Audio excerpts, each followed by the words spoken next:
By yielding when others have strong opinions, evolved ones can remain centered and clear. And being flexible allows them to overcome obstacles more easily. To become full, they are willing to become empty.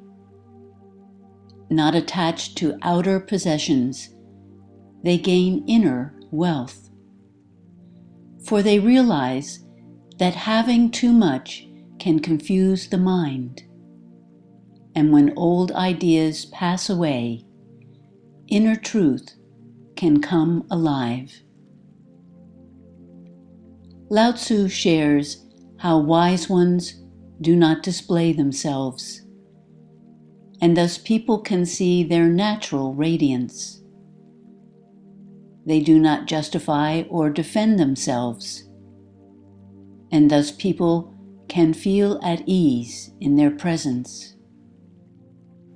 Since they do not boast or try to convince others, they receive natural recognition and people trust them.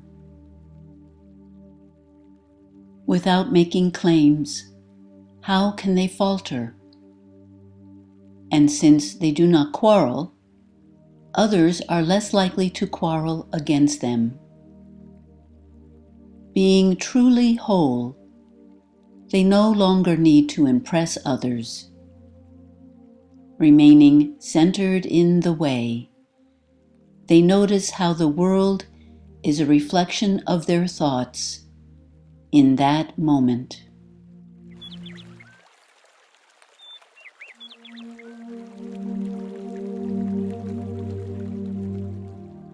In nature, high winds eventually quiet down, and heavy rains eventually subside. So it is with humans. Their strong emotions can change.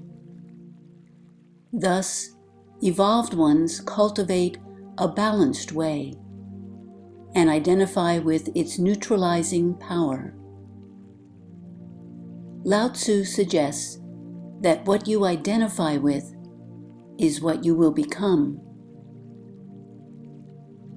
and what you believe is what you will experience.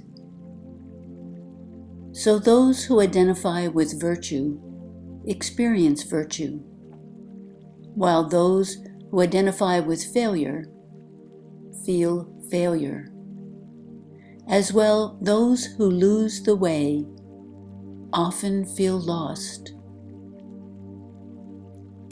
If you do not believe in yourself, then how can others believe in you? Only attitudes that are sustained have the power to bring about effective change.